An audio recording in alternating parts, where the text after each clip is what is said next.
The champagne glass felt cold against my palm as I watched my wife Talia work the room like she owned it, which in a way she did. As head of PR for Vossin Industries, she commanded attention at these corporate Christmas parties with the kind of effortless charm that made grown men stumble over their words and women hang on her every gesture. I'm Dean Callix, and I've been married to Talia Marin for 6 years. 6 years of watching her climb the corporate ladder while I manage the tech operations from the shadows. Nobody notices the guy who keeps the servers running and the databases humming. They notice the woman who makes million-dollar deals look like casual conversations over coffee. The company party was held at the Pinehurst Country Club, the kind of place where membership costs more than most people make in a year. Maine winters are brutal, but inside the club's grand ballroom, everything was warm mahogany and crystal chandeliers, the kind of old-money elegance that made you feel either privileged or inadequate, depending on which side of the velvet rope you belonged to. I was nursing my second whiskey when Rhett Vossin approached, CEO of the company, heir to a fortune built on paper mills and real estate, the kind of man who wore his entitlement like an expensive cologne. He was tall, silver-haired, with the kind of confident smile that suggested he'd never been told no in his entire privileged existence. "Dean," he said, loud enough for the nearby group to hear. "Great party, isn't it? Though I have to ask—" He paused, his eyes scanning me from head to toe with theatrical concern. "Are you having money troubles? That suit looks like something from a discount rack." The conversation around us stopped. Literally stopped. Margaret from accounting turned to stare. The board members' wives craned their necks to get a better look. Even Talia, who had been charming a group of investors across the room, glanced over with the expression I couldn't quite read. "Should I give you some money for a proper wardrobe?" Rhett continued, his voice dripping with false concern. "I mean, we can't have Talia's husband looking like he shops at thrift stores." The laughter started small. A chuckle from Margaret. A snort from one of the board members. Then it spread like wildfire through the group. Even Talia, my own wife, pressed her lips together in what might have been amusement. I took a slow sip of my whiskey, letting the burn settle in my throat while I studied Rhett's face. He was enjoying this. Really enjoying it. The power play, the public humiliation, the way everyone was hanging on his every word like he was some kind of comedy genius. "That's generous of you, Rhett," I said quietly. "But I think I'll manage." More laughter. Someone whispered something about keeping up appearances.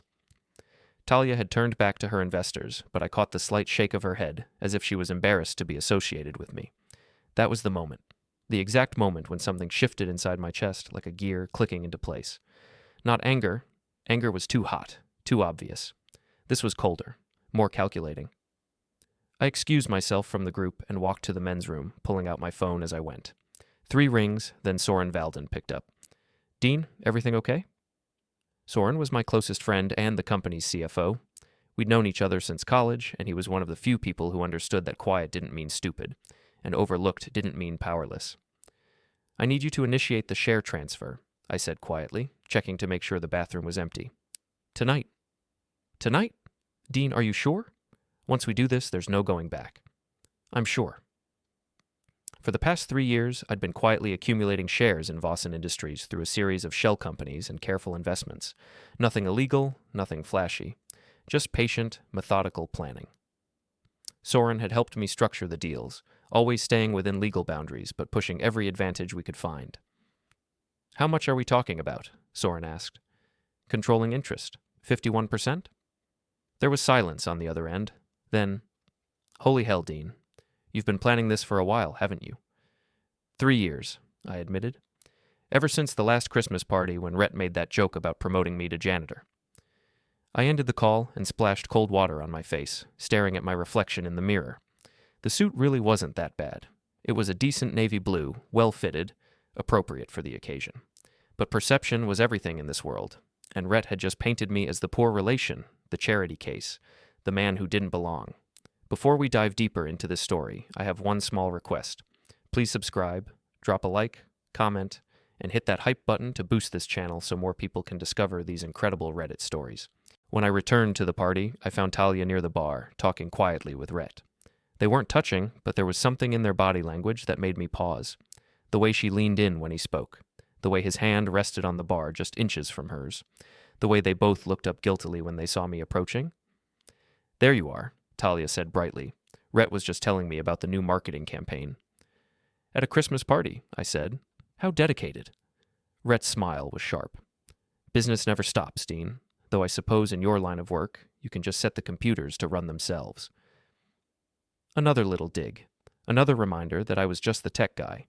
Easily replaceable, barely worth noticing. Something like that, I agreed. I spent the rest of the evening watching, really watching. The way Talia's eyes followed Rhett around the room, the way she laughed just a little too hard at his jokes, the way she found excuses to touch his arm during conversation. My phone buzzed with a text from Soren. Transfer complete. Documents filed. You're now the majority shareholder of Vossin Industries. Congratulations, boss. I looked up to find Rhett raising his glass in a mock toast. To Dean, he announced to the room. May he someday afford a suit that fits. The laughter was louder this time. Even some of the staff were smirking. I raised my glass in return. To unexpected changes, I said. Nobody understood the toast except Soren, who was grinning like a wolf from across the room. The party wound down around midnight. Talia and I rode home in silence, her staring out the window at the snow-covered streets of our small Maine town.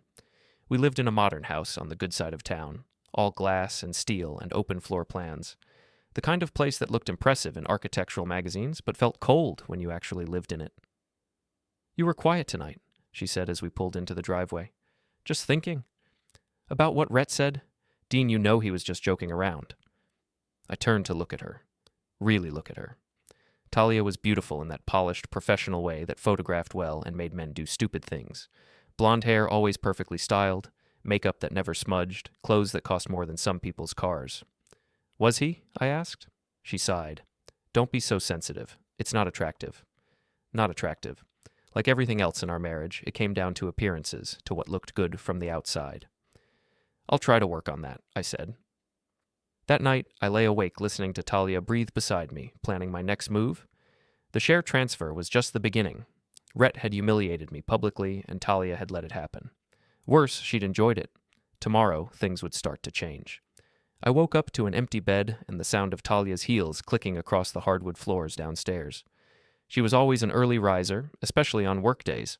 I could hear her moving around the kitchen, probably grabbing her usual Greek yogurt and coffee before heading to the office. Her phone was buzzing on the nightstand. She'd forgotten it in her rush to get ready, unusual for someone who treated her smartphone like a vital organ. The screen lit up with a text message preview. Last night was perfect. Can't wait to see you today. R. Another buzz. Another message. Your husband looked so uncomfortable. Almost felt sorry for him. Almost. I set the phone back down carefully, exactly where she'd left it. My hands weren't shaking, which surprised me. I felt calm, focused, like a surgeon preparing for a particularly delicate operation. Downstairs, Talia was rushing around the kitchen in her usual morning frenzy. She wore a black dress that probably cost more than my monthly salary, paired with heels that made her legs look impossibly long. Her makeup was flawless, her hair styled in loose waves that looked casual but had probably taken 30 minutes to achieve. Morning, she said, without looking up from her phone. She'd come back for it, of course. I've got an early meeting, so I'll probably be late tonight. With Rhett?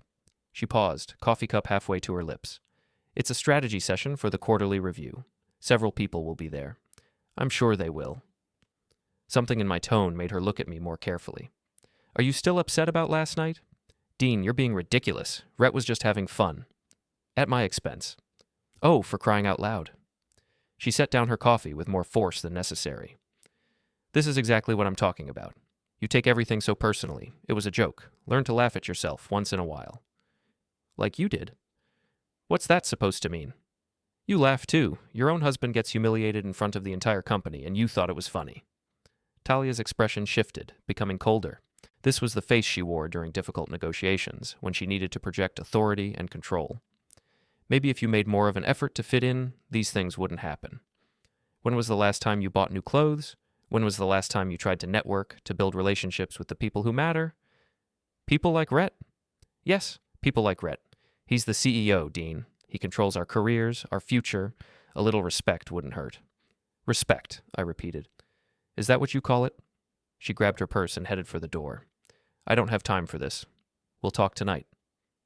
Will we, or will you be too busy with your strategy session? The door slammed hard enough to rattle the windows. I finished my coffee in the quiet house, then drove to the office. Vossin Industries occupied a gleaming glass tower in the center of town, the kind of building that dominated the skyline and reminded everyone who really ran things around here. My office was on the 3rd floor, tucked away in a corner where the important people didn't have to see the technical staff. It was small but functional, with a view of the parking lot and a collection of servers that hummed quietly in the background. Soren appeared in my doorway around 9, carrying 2 cups of coffee and wearing the biggest grin I'd seen in months. "So," he said, closing the door behind him, "how does it feel to own a company?" "Surreal," I admitted. "Also terrifying. The paperwork is all filed. Legal reviewed everything twice. You're clean, Dean. Completely clean. Every share purchase was legitimate, every transaction properly documented. Nobody can claim fraud or manipulation." "What about Rhett? Does he know yet?" "He will soon. The board meeting is scheduled for 10. They'll review the shareholder changes as part of the regular quarterly report." Soren's grin widened. "I'm really looking forward to seeing his face." "There's something else," I said. "Talia. What about her?" I told him about the text messages, about the way they'd been acting at the party. Soren listened without interrupting, his expression growing more serious. "I'm sorry, man.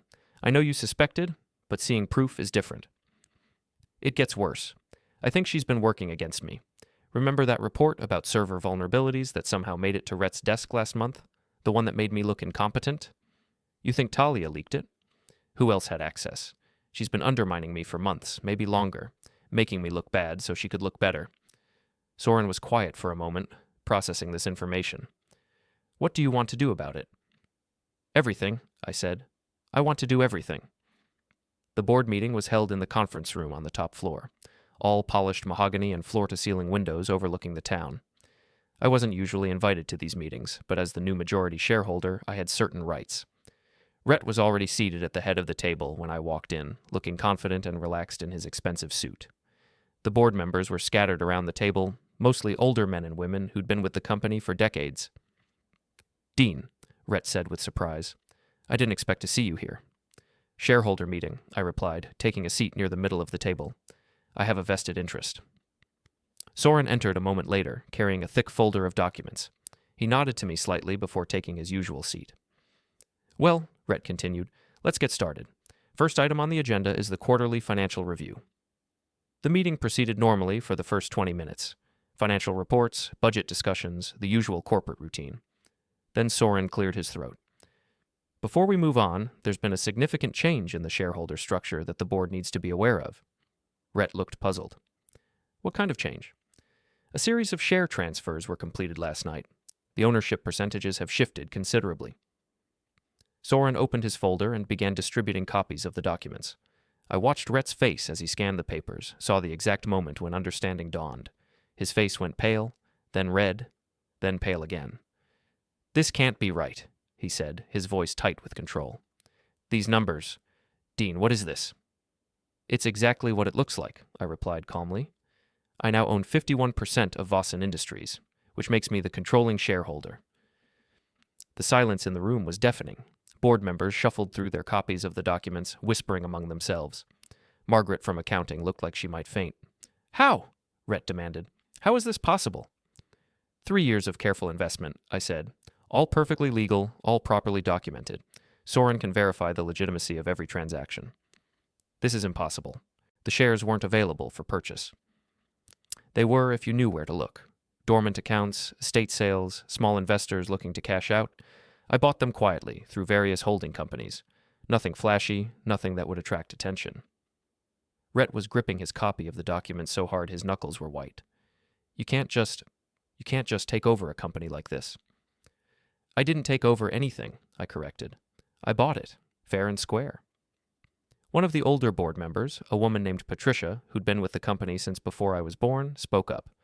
"What does this mean for current management?" I looked directly at Rhett. "That depends on current management's performance." The meeting devolved into chaos after that. Board members demanding explanations, Rhett making increasingly desperate arguments about company tradition and proper procedures. But the paperwork was solid, and everyone in that room knew it. When the meeting finally ended, Rhett cornered me in the hallway. "You think you're clever," he hissed, making sure no one else could hear. "But you have no idea what you're doing. Running a company isn't about spreadsheets and server maintenance. It's about relationships, about respect, things you clearly don't understand. Like the respect you showed me last night. That was nothing. A joke between colleagues. Funny thing about jokes, I said. They're only funny when everyone's laughing. I wasn't laughing, Rhett. He stepped closer, trying to use his height to intimidate me. You want to play hardball? Fine. But remember, I still have allies in this company. I still have influence. Your wife, for instance. What about my wife? His smile was cold and calculating. She understands how things really work around here. She knows which side her bread is buttered on. We'll see about that. I left him standing in the hallway and headed back to my office. There were phone calls to make, strategies to plan. The real work was just beginning. My phone buzzed with a text from Talia. Heard about the board meeting. We need to talk, now. I smiled and typed back, looking forward to it. Talia was waiting in my office when I returned, pacing back and forth like a caged animal. She'd closed the door and drawn the blinds. Never a good sign in corporate environments where everything was supposed to be transparent and professional. What the hell did you just do? She demanded the moment I walked in. Good afternoon to you too, honey. Don't. She held up a warning finger. Don't you dare act casual about this. Do you have any idea what you've just done? Do you understand the position you've put me in? I settled into my chair and studied her face. The polished composure from this morning was completely gone, replaced by something raw and desperate. Her perfect makeup couldn't hide the panic in her eyes. Why don't you explain it to me? I said. I work for this company, Dean. My entire career is built here, and you just declared war on my boss. Your boss, I repeated. Is that all Rhett is to you? She stopped pacing. What's that supposed to mean? I pulled out my phone and scrolled to the screenshots I'd taken of her text messages. Last night was perfect. Can't wait to see you today. Your husband looked so uncomfortable. Almost felt sorry for him. Almost. The color drained from her face. You went through my phone. You left it on the nightstand. It was buzzing. I thought it might be important. Those messages, they're not what they look like. Really, what do they look like to you? She sank into the chair across from my desk, her hands shaking slightly. Dean, you have to understand. Rhett and I, we have a working relationship. Sometimes the lines get blurred, but it's not what you think. What do I think, Talia? You think we're having an affair. Are you? The question hung in the air between us like smoke.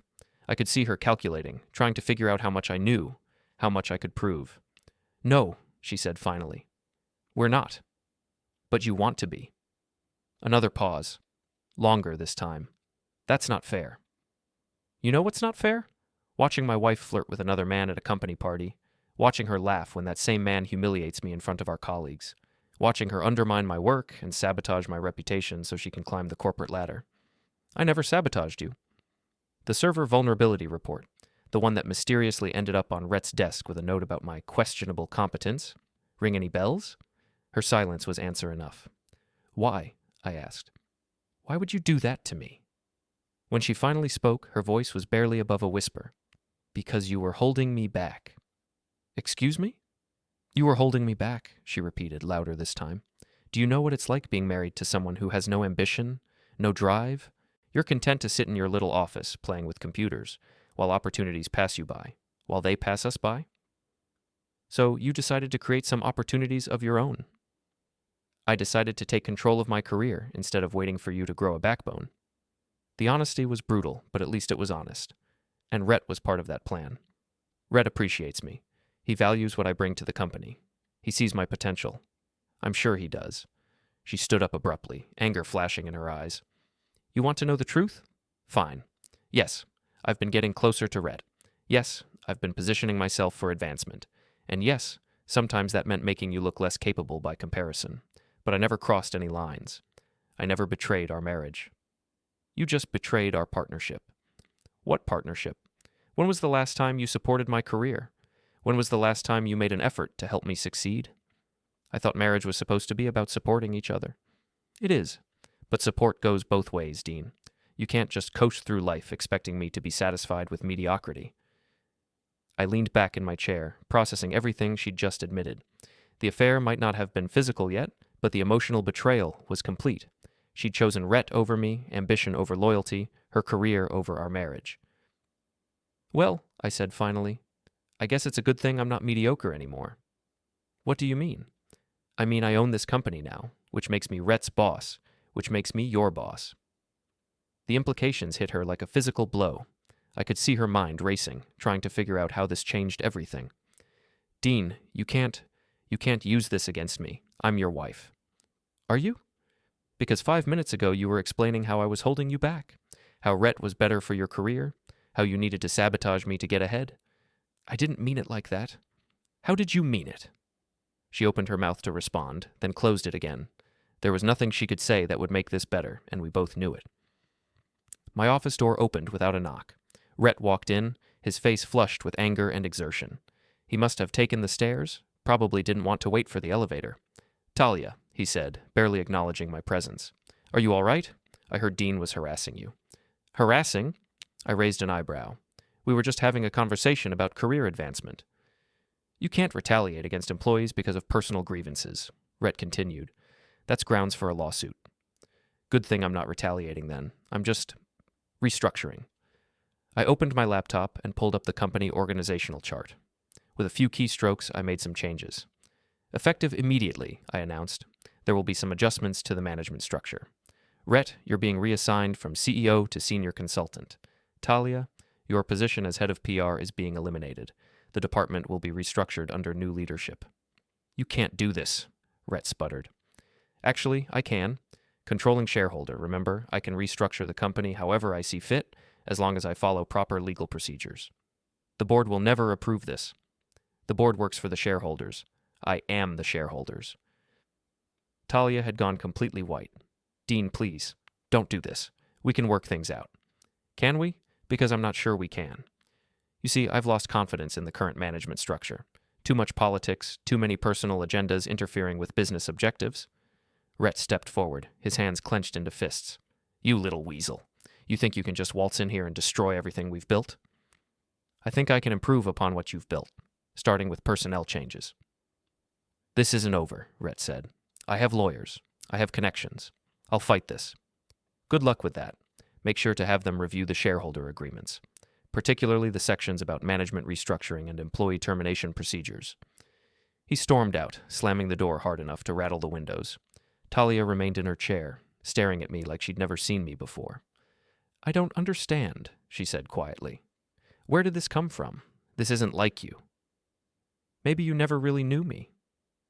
The dean I married wouldn't do something like this. He was kind, gentle. He wouldn't destroy people's careers out of spite.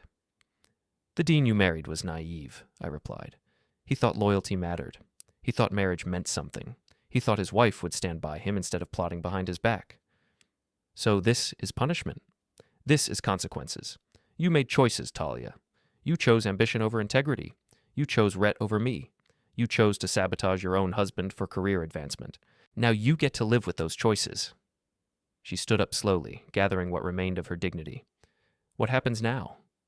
Now you clean out your office. Security will escort you out of the building. Your final paycheck will be processed according to company policy. And us? Our marriage? I looked at her for a long moment. This woman I'd loved for 6 years, this stranger who'd been plotting against me while sharing my bed. I think we both know the answer to that. She nodded once, then walked to the door. Just before she left, she turned back. You're going to regret this, Dean. This isn't who you are. No, I said. This is exactly who I am. You just never bothered to find out. After she left, I sat alone in my office, listening to the hum of the servers and the distant sounds of office chaos as word spread about the management changes. My phone was ringing constantly, board members, department heads, probably reporters once the news leaked. I ignored them all. There would be time for explanations later. Right now, I just wanted to savor the moment. For the first time in years, maybe the first time in my entire marriage, I felt like I was in control of my own life. The game was just beginning. The next morning, I drove to Maddie's bar instead of going straight to the office. Maddie was my sister, 3 years older and infinitely wiser about human nature. She'd bought the bar 5 years ago with money from her divorce settlement and turned it into the unofficial town hall of our little Maine community. If you wanted to know what people were really thinking, what they were really saying behind closed doors, Maddie's was the place to find out. The bar was technically closed at 9 in the morning, but Maddie was always there early, doing inventory and prep work for the evening crowd. She looked up when I walked in, her expression a mixture of concern and curiosity. Well, well, she said, wiping down glasses with practiced efficiency. If it isn't the new corporate overlord. Coffee? Please. She poured 2 cups from the industrial strength machine behind the bar. Maddie's coffee could wake the deceased and had probably prevented more hangovers than aspirin. "So," she said, settling onto the stool across from me, "want to tell me what the hell happened yesterday? Because the whole town is buzzing about it." "What are they saying?" "That you somehow bought the company out from under Rhett Vossin, that you fired your own wife, that Rhett was seen throwing things in his office before security escorted him out." She paused. "Also that Talia was spotted at the Marriott bar last night, drinking alone and looking like her world had ended." "Sounds about right. Dean."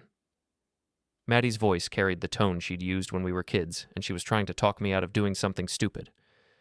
"What's really going on here?" I told her everything. The humiliation at the Christmas party, the text messages, the years of subtle sabotage, the systematic acquisition of company shares. Maddie listened without interrupting, occasionally nodding or raising an eyebrow at particularly revealing details. "Damn," she said when I finished. "I knew Talia was ambitious, but I didn't think she had it in her to be that calculating." "You never liked her." "I thought she was wrong for you, too focused on status, not focused enough on substance. But I figured you were happy, so I kept my mouth shut." "Were there rumors about her and Rhett?" Maddie hesitated. "Some. Nothing concrete, but people talk. They were seen together a lot, always claimed it was business, but..." She shrugged. "Body language doesn't lie. Why didn't you tell me? Would you have believed me? Or would you have thought I was just being a jealous sister who didn't like your wife?" She had a point. 6 months ago, if Maddie had come to me with suspicions about Talia's loyalty, I probably would have dismissed it as family drama. "So what's the plan now?" she asked. "I'm not sure there is one. I acted on instinct yesterday. Pure anger and wounded pride." "Bullshit." Maddie's voice was sharp. "You don't spend 3 years secretly buying up company shares on instinct. You've been planning this for a while." "Planning to own the company? Yes. Planning to use it for revenge? That's new." "And how's it feel?" I considered the question seriously. "Terrifying. Exhilarating. Like I'm finally awake after years of sleepwalking." "Good. You've been a doormat for too long, little brother. Maybe this will remind people that quiet doesn't mean weak." My phone buzzed with a text from Soren. "Emergency. Need you at the office ASAP. Rhett is causing problems." I drained my coffee and stood to leave. "I have to go deal with more corporate drama." "Dean." Maddie caught my arm. "Be careful. Cornered animals do unpredictable things. Rhett's lost everything. His company, his reputation, probably his future. Men like that don't go quietly." "I can handle Rhett." "I'm not just talking about Rhett. Talia's not going to just disappear either. She's invested too much in this town, this life. She'll fight back somehow." I drove to the office thinking about Maddie's warning. She was right about cornered animals. I'd been so focused on the satisfaction of winning that I hadn't fully considered what came next. The Vossin Industries building was buzzing with activity when I arrived. Employees clustered in small groups, whispering among themselves and glancing nervously toward the executive floors. The kind of nervous energy that permeated workplaces during major upheavals. Soren was waiting by the elevators, looking harried and slightly panicked. "Thank God you're here," he said as we rode up to the executive floor. "Rhett's been here since 6 this morning, trying to rally support among the department heads. He's claiming the takeover was illegal, that you manipulated the share prices, that the board should challenge your authority." "Is anyone listening to him?" "Some. Enough to cause problems. He's also been spreading rumors about your marriage, suggesting that personal vendettas are driving your business decisions." The elevator doors opened to reveal chaos on the executive floor. Raised voices came from the conference room, and I could see several department heads gathered around Rhett, who was gesticulating wildly as he spoke.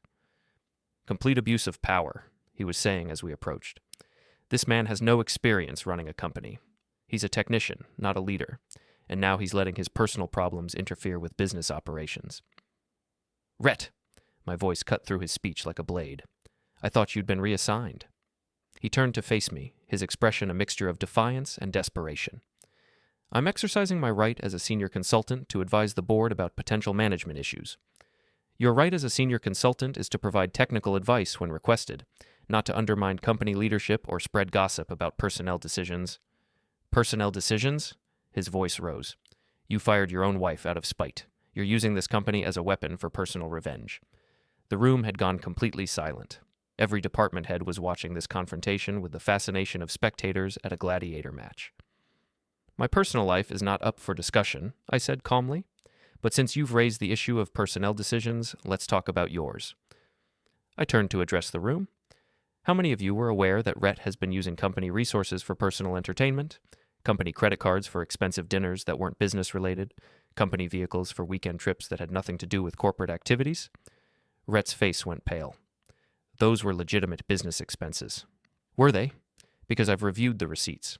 Dinner for two at Le Bernardin in New York, charged to the marketing budget but with no corresponding client meetings on the calendar.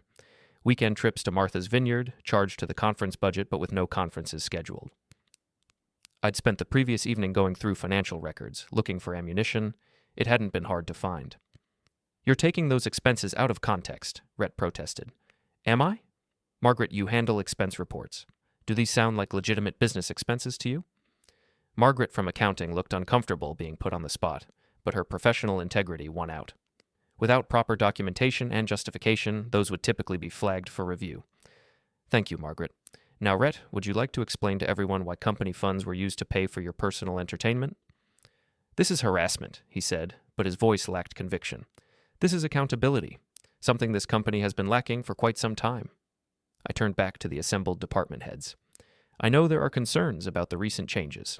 That's natural during any transition, but let me be clear about something. This company will be run professionally, ethically, and profitably. Personal relationships and office politics will not interfere with business operations. What about your wife? Someone asked from the back of the room. What about her? You fired her. Isn't that mixing personal and professional? It was a fair question, and I'd been expecting it. Talia Marin was terminated for cause, I said, specifically for sharing confidential technical reports with unauthorized personnel in an attempt to undermine a colleague's reputation. That's a violation of company policy and professional ethics. You can't prove that, Rhett said quickly. Actually, I can. Email records, document access logs, timestamps. It's all there for anyone who wants to review it. The room was quiet again. I could see people processing this information, recalculating their positions based on new data.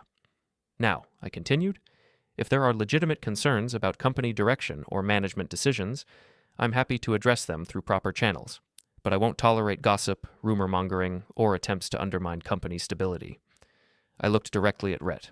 Your services as a senior consultant are no longer required.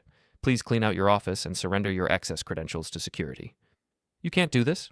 I can, and I am. Security will escort you from the building. As if summoned by magic, 2 security guards appeared in the doorway. Rhett looked around the room, searching for support, but found only uncomfortable silence. This isn't over, he said as the guards approached. Yes, I replied, it is. After Rhett was escorted out and the department heads dispersed, Soren and I retreated to my office to assess the damage. That was brutal, he said, settling into a chair, but effective. I think you've established your authority pretty clearly. For now. But Maddie was right. Cornered animals are dangerous. Rhett's not going to just disappear quietly. What do you think he'll do? Before I could answer, my phone rang. The caller ID showed Talia's number. Dean, she said when I picked up. We need to talk. I thought we said everything yesterday. Please, just give me 5 minutes. There are things you don't understand, things I need to explain. Where are you? The parking garage, level 3. I'll wait by your car. I looked at Soren, who was watching me with concern. This could be a trap, he said quietly. Maybe, but I need to hear what she has to say. Want me to come with you? No, this is something I need to handle alone. The parking garage was dimly lit and mostly empty at this time of day. I found Talia standing beside my car, looking smaller and more vulnerable than I'd ever seen her. She'd traded her usual power suit for jeans and a sweater, and her hair was pulled back in a simple ponytail. Without the corporate armor, she looked like the woman I'd fallen in love with 6 years ago. Thank you for coming, she said. 5 minutes. Dean, I know you're angry. I know you feel betrayed, but you have to understand. I never meant for things to go this far. How far did you mean for them to go? She was quiet for a moment, choosing her words carefully. Rhett and I, we got close. Too close. But it wasn't about romance or attraction. It was about survival. Survival? This company, this town, it's all about connections, about who you know and who supports you. I saw an opportunity to advance my career, and I took it. Maybe I got too focused on that goal. Maybe I lost sight of what really mattered. Like our marriage. Yes, like our marriage. I leaned against my car, studying her face. What do you want, Talia? I want to fix this. I want us to fix this. How? You sabotaged my career, undermined my reputation, and had an emotional affair with another man. How exactly do we fix that? The affair? It wasn't what you think. Yes, we got close. Yes, there was flirtation, but nothing physical happened. Nothing that crossed the line. The line was crossed the moment you started working against your own husband.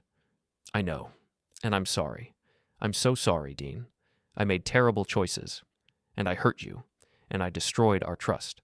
But we can rebuild. We can start over. Can we? Because yesterday you told me I was holding you back. You told me I lacked ambition and drive. You told me you had to sabotage me to advance your own career. Which version is the real Talia?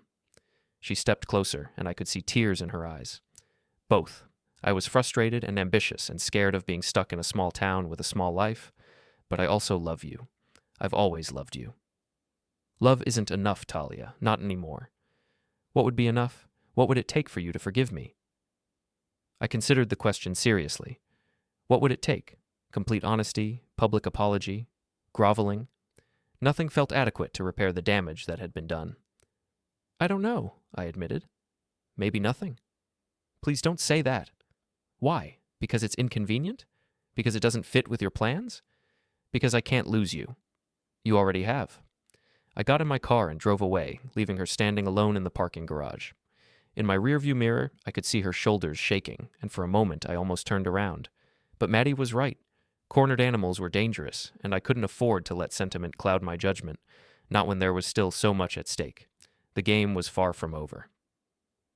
3 days later, I learned just how dangerous cornered animals could be. I was in my office reviewing quarterly projections when Soren burst in without knocking, his face pale and his hands shaking slightly. We have a problem, he said, closing the door behind him. A big problem. What kind of problem? The kind that could destroy everything we've built. He set a manila folder on my desk. Rhett's been busy since we escorted him out. Very busy. I opened the folder to find a collection of documents, emails, and what appeared to be financial records. The top page was a letter from a law firm I'd never heard of, addressed to the Securities and Exchange Commission. They're claiming securities fraud, Soren explained, alleging that you manipulated share prices through insider trading and used shell companies to hide your true ownership stake. My stomach dropped. Can they prove any of this? They don't have to prove it. They just have to create enough doubt to trigger an investigation. And once the SEC gets involved, the company's reputation is destroyed, the share price collapses, and I lose everything. Exactly. I scanned through the documents more carefully. The allegations were detailed and specific, citing dates, transaction amounts, and shell company names. Someone had done their homework. How did they get this information? I asked. These shell companies were completely legitimate. The transactions were all above board. That's what worries me. This level of detail, this intimate knowledge of your financial arrangements, it had to come from someone with inside access. Someone like who? Someone who helped structure the deals, someone who knew all the details. We stared at each other across the desk as the implications sank in. You think it's Talia, I said. She had access to your personal files, your computer, your financial records. She could have copied everything and turned it over to Rhett's lawyers. I thought back to our conversation in the parking garage, her tears and pleas for forgiveness. Had it all been an act? A distraction while she gathered intelligence for a counterattack? There's more, Soren continued. Rhett's been talking to reporters, local news, business journals, anyone who'll listen. He's painting this as a story of corporate corruption and abuse of power. What's he saying? That you're an unstable individual who used illegal methods to steal a company, then fired your own wife and other employees to cover your tracks. He's positioning himself as a whistleblower, a victim of your vindictive scheme. I leaned back in my chair, processing this information. It was a smart strategy, I had to admit. Turn the narrative around, make me the villain instead of the victim. Use the legal system and media attention to pressure me into backing down. What are our options? I asked. Legally, we fight it. Hire the best securities lawyers we can find, prove that every transaction was legitimate, demonstrate that we followed all applicable regulations. And realistically? Realistically, even if we win, the damage is done. The company's reputation is tarnished, employee morale is destroyed, and you're forever known as the guy who maybe committed securities fraud. Plus, legal fees will drain the company's resources for months or years. So Rhett wins either way. Unless we can prove he's the one acting illegally. Conspiracy, defamation, something that discredits his allegations. My phone buzzed with a text message. Unknown number. Meet me at the warehouse district, Pier 7. Come alone. You'll want to hear what I have to say. A friend. I showed the message to Soren, who frowned. That's obviously a trap. Probably, but I'm running out of options here. Dean, you can't seriously be considering this. It's textbook intimidation tactics. What if it's not? What if someone actually has information that can help us? Then they can share it through proper channels, in a public place, with witnesses. I stood up and grabbed my coat. I'm going. Then I'm coming with you. The message said, come alone. The message came from an unknown number and asked you to meet at an abandoned warehouse. This is how people end up missing, Dean. He had a point, but something about the message intrigued me. The tone was informal, but not threatening. And honestly, things couldn't get much worse than they already were. Fine, I said, but stay in the car unless I signal for help. The warehouse district was on the outskirts of town, a collection of abandoned industrial buildings left over from the area's manufacturing heyday. Pier 7 was at the end of a blocked-off road, surrounded by empty lots and rusted machinery. Soren parked about 50 yards away, close enough to see what was happening, but far enough to avoid immediate danger. I walked the rest of the way alone, my footsteps echoing off the concrete and steel structures. The warehouse was dark, except for a single light in what appeared to be an office area. As I approached, a figure stepped out of the shadows. It was Margaret from accounting. Margaret? I couldn't hide my surprise. What are you doing here? Trying to save your company, she said, and maybe my own career in the process. She was holding a briefcase and looked nervous but determined. Margaret had been with Vossin Industries for 15 years, one of those reliable employees who kept things running smoothly while management took the credit. I don't understand. Rhett's allegations about securities fraud? They're not just wrong, they're deliberately false. He knows you didn't manipulate anything because he tried to manipulate the same shares 3 years ago and failed. She opened the briefcase and pulled out a thick folder. Financial records, email communications, transaction logs. Everything showing Rhett's attempts to artificially inflate share prices through dummy corporations and insider information.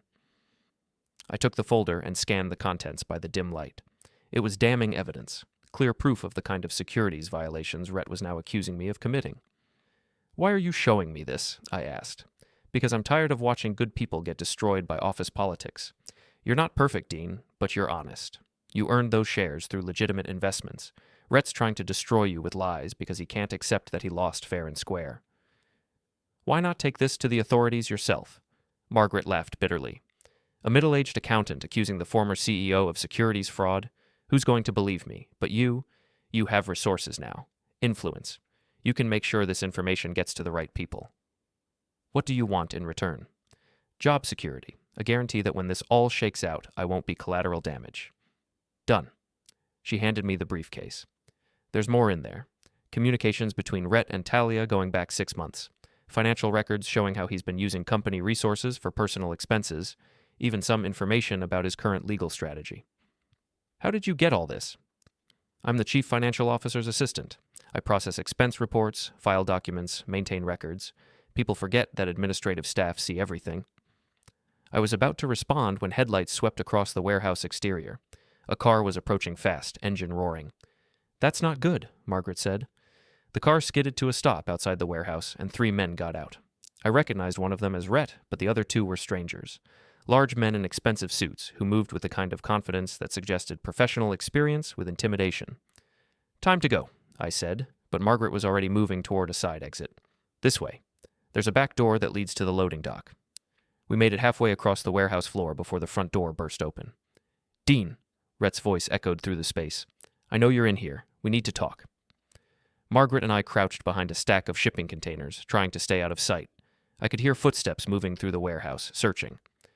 You can't hide forever, Rhett continued, and you can't win this fight. I have lawyers, connections, resources you can't imagine. This little revenge fantasy of yours ends now. One of his companions spoke in a low voice, too quiet for me to make out the words. Then Rhett again. Check the office area. They might have gone upstairs. This was our chance. Margaret led me through a maze of abandoned equipment toward the back of the building. We were almost to the exit when I heard Soren's voice outside. Dean, company's coming. More headlights, more engines. It sounded like half the town was converging on the warehouse. We burst through the back door to find Soren waiting with the car running. But we weren't alone. 2 police cars were pulling into the loading area, lights flashing. What did you do? I asked Margaret. Insurance policy, she replied. I called the police before you arrived. Told them there might be trouble. The next few minutes were chaos, police officers separating everyone, taking statements, examining the briefcase full of evidence Margaret had brought. Rhett trying to explain why he'd brought muscle to a business meeting, his companions claiming they were just security consultants. In the end, nobody was arrested, but the message was clear. This conflict had escalated beyond corporate politics into something potentially dangerous. As we drove back to town, Margaret in the back seat clutching her briefcase, Soren voiced what we were all thinking. This is just the beginning. Rhett's not going to back down, and now he knows we have evidence against him. So what do we do? I asked. We go public, Margaret said. Release everything. Let the court of public opinion decide who's telling the truth. That's risky. Once this information is public, there's no controlling how it's used or interpreted. It's riskier to keep it secret. Rhett's already planning to destroy you. At least this way, you're fighting back with facts instead of just defending against lies. I thought about Talia, about whether she was part of Rhett's current strategy or just collateral damage from our mutual destruction. I thought about the company, about the employees who depended on their jobs, about the town that depended on the company. Okay, I said finally. We go public, but we do it right. Professional, documented, with legal backing. I know a reporter, Margaret offered. Someone who specializes in corporate corruption stories. She'll want to verify everything, but if the evidence is solid, set up a meeting tomorrow morning. As we drove through the quiet streets of our small Maine town, I realized that the game had changed completely. This wasn't about personal revenge anymore. It was about survival, mine, the company's, and maybe the truth itself. The real battle was just beginning.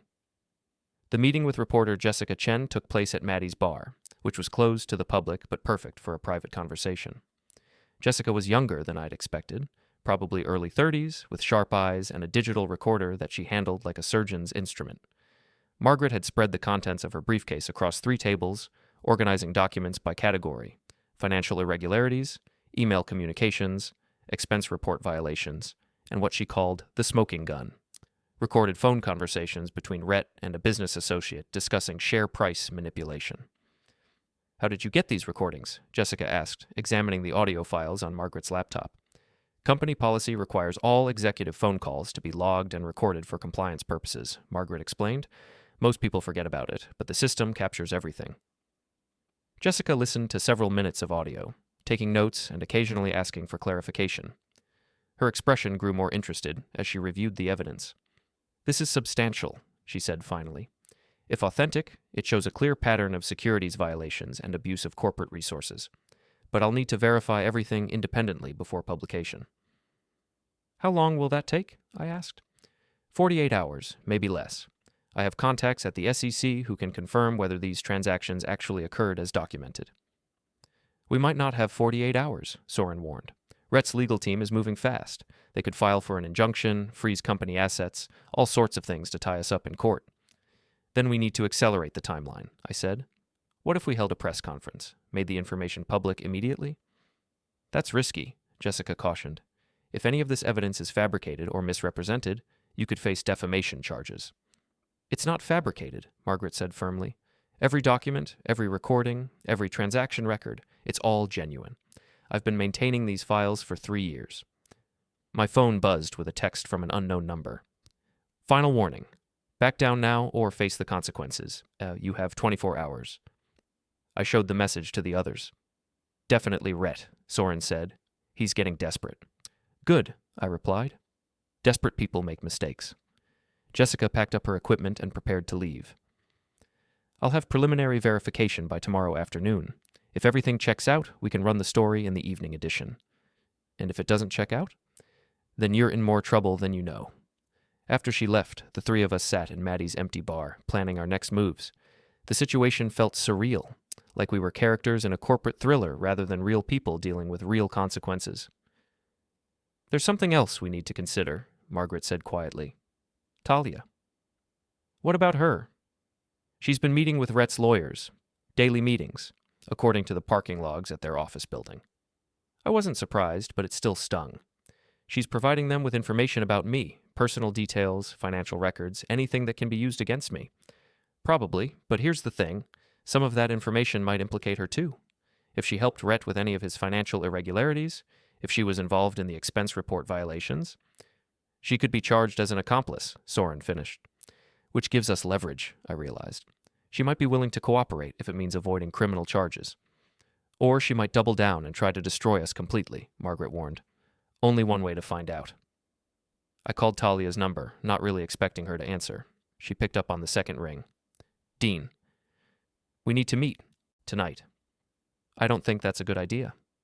It's not about us, Talia. It's about the charges you're about to face for securities fraud and conspiracy. There was a long pause. What are you talking about? Meet me at the house. 1 hour. Come alone. I hung up before she could respond. The house felt different when I walked in. Colder, emptier. Like a stage set after the actors had gone home. Talia was already there, sitting at the kitchen island with a glass of wine and an expression I couldn't read. You look terrible, she said. Thanks. You look like someone who's about to be indicted for federal crimes. Is that supposed to scare me? I set Margaret's briefcase on the counter and opened it, pulling out specific documents that showed Talia's involvement in Rhett's schemes. Expense reports she'd approved, emails she'd sent, financial transfers she'd authorized. Conspiracy to commit securities fraud, I said, laying out the papers. Abuse of corporate resources, possibly money laundering, depending on how creative the prosecutors want to get. She scanned the documents, her face growing paler with each page. These don't prove anything, she said, but her voice lacked conviction. They prove you were involved in Rhett's financial manipulations. They prove you used your position to facilitate illegal activities. And they prove you've been lying to federal investigators about your knowledge of these schemes. What federal investigators? The ones who'll be here tomorrow morning with search warrants and arrest warrants. It was a bluff, but a convincing one. Talia's hands were shaking as she set down her wine glass. What do you want? The truth, all of it. Everything you know about Rhett's activities. Everything you've been telling his lawyers. Everything about your involvement in this mess. And in exchange, I'll make sure the prosecutors know you cooperated, that you provided valuable assistance in exposing the real criminals. She was quiet for a long moment, weighing her options. Rhett's planning something big, she said finally. Tomorrow morning, he's going to hold a press conference, announce that he's filing a lawsuit against you for corporate theft and personal harassment. Let him. We have evidence that proves he's lying. It's not just the lawsuit. He's been gathering support from other business leaders, local politicians, community organizations. He's positioning this as a battle for the soul of the town, the established, respected businessman versus the vindictive outsider who's trying to destroy everything. I'm not an outsider. I've lived here for 8 years. But you're not old money. You're not connected to the right families, the right social circles. Rhett is, and he's using those connections to turn public opinion against you. This was worse than I'd thought. A legal battle was one thing, but a public relations war in a small town where everyone knew everyone else, that was much harder to win. There's more, Talia continued. He's been meeting with the mayor, the city council, the chamber of commerce. He's convinced them that your takeover of the company threatens the local economy. How does it threaten the economy? He's claiming you'll move operations out of state, lay off workers, sell off assets. None of it's true, but it doesn't matter. People are scared, and scared people believe what they want to believe. I sat down across from her, processing this information. Why are you telling me this? Because I finally realized what kind of man Rhett really is, and what kind of man you are. What kind of man am I? The kind who spent 3 years quietly building something instead of just talking about it. The kind who keeps his word, even when it's inconvenient. The kind who... She paused, searching for words. The kind I should have supported instead of sabotaged. Is this another manipulation, Talia? Another strategy to get what you want? No. This is me trying to do the right thing for once. She reached into her purse and pulled out a small digital recorder. Everything's on here. My conversations with Rhett, his plans, his admissions about the financial irregularities, everything. I took the recorder, surprised by its weight. Such a small device, but it contained enough information to change everything. There's one more thing, she said. Rhett's not working alone. He has backing from some very powerful people, investors, political connections, people who don't want to see the established order challenged. What kind of backing? Financial, legal, political? The kind that can make problems disappear or make innocent people look guilty. Are you saying this goes beyond corporate politics? I'm saying Rhett has resources and connections that you don't fully understand, and he's desperate enough to use all of them. My phone rang. Soren. Dean, we have a problem. There are cars surrounding the building. Police, federal agents, something big is happening. I'm on my way. I stood to leave, then turned back to Talia. Thank you. For the information, for the recording, for finally telling the truth. Dean. Her voice was soft, almost pleading. Can you ever forgive me? I looked at her for a long moment. This woman who'd been my wife, my partner, my betrayer, and now maybe my ally. I don't know, I said honestly. But this is a start. I drove toward the office building, Talia's recorder in my pocket and Margaret's briefcase on the passenger seat. The streets were unusually busy for late evening, with more police cars than I'd ever seen in our small town. As I approached the Vossin Industries building, I could see the flashing lights Soren had mentioned. But they weren't surrounding our building. They were at the building across the street where Rhett's lawyers had their offices. Federal agents were leading people out in handcuffs. I parked and called Soren. What's happening? SEC raid, he said, excitement clear in his voice. They're arresting Rhett's legal team for obstruction of justice and conspiracy. Apparently someone provided them with evidence of a coordinated effort to file false allegations and manipulate federal investigations. I smiled, thinking of Jessica Chen and her contacts at the SEC. 48 hours had become 48 minutes. Where's Rhett? Gone. Disappeared about an hour ago. His house is empty, his cars are missing, even his bank accounts have been cleaned out. So the final confrontation wouldn't be in a courtroom or a boardroom. It would be somewhere else, somewhere of Rhett's choosing, when he was ready to make his last desperate play. I was ready for him. The game was almost over, but the final move had yet to be played. I found Rhett at the marina, standing at the end of the longest pier with his back to the town. He was wearing jeans and a heavy coat instead of his usual expensive suits, and he looked older somehow, diminished by the loss of his corporate armor. I figured you'd show up here eventually, I called out as I walked down the pier. He turned to face me, and I was shocked by the change in his appearance. The confident, arrogant CEO was gone, replaced by a man who looked haunted and desperate. You destroyed everything, he said. My company, my reputation, my future. Was it worth it?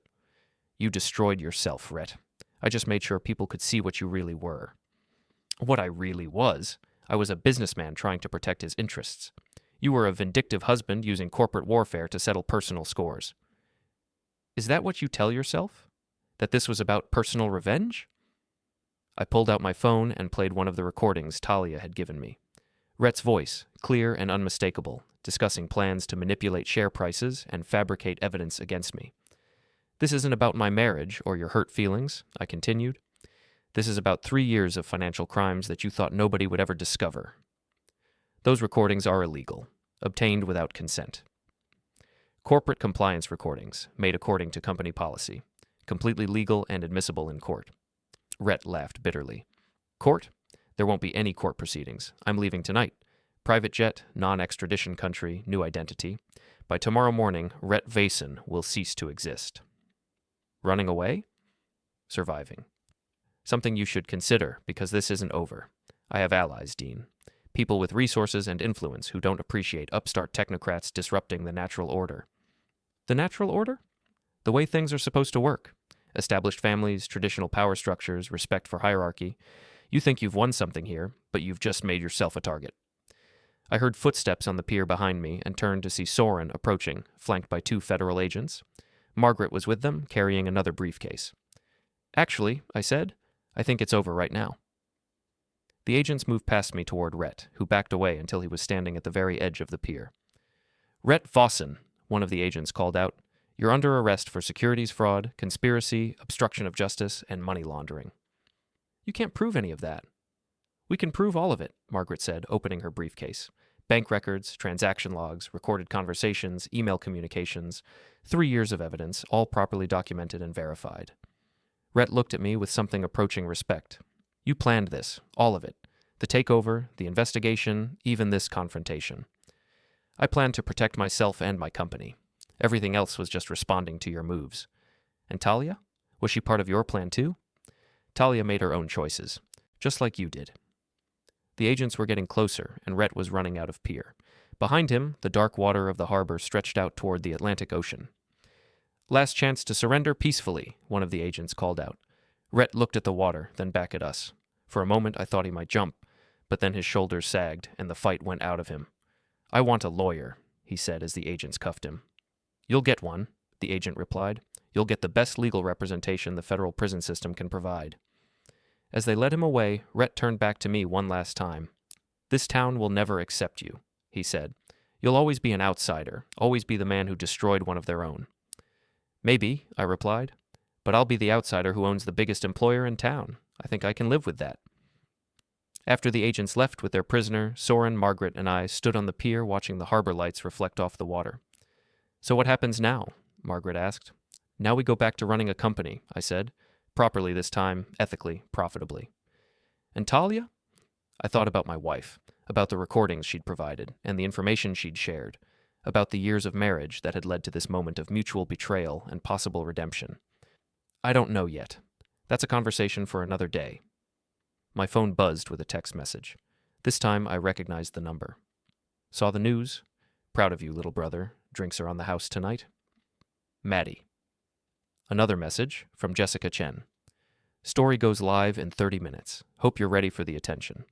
And then, unexpectedly, a message from Talia. "Thank you for giving me the chance to do the right thing. I know it doesn't fix everything, but it's a start." I looked out at the harbor, at the lights of our small Maine town reflecting off the dark water. Tomorrow would bring new challenges, new complications, new decisions to make. The company would need rebuilding, relationships would need repairing, and the community would need time to process everything that had happened.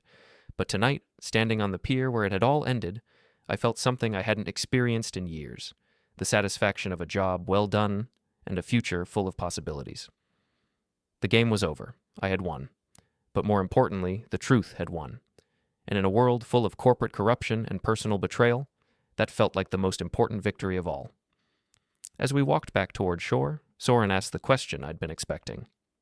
"Any regrets?" I thought about it seriously. The marriage that had ended, the friendships that had been destroyed, the comfortable life that had been shattered by the pursuit of justice. "None," I said finally. "Not a single one."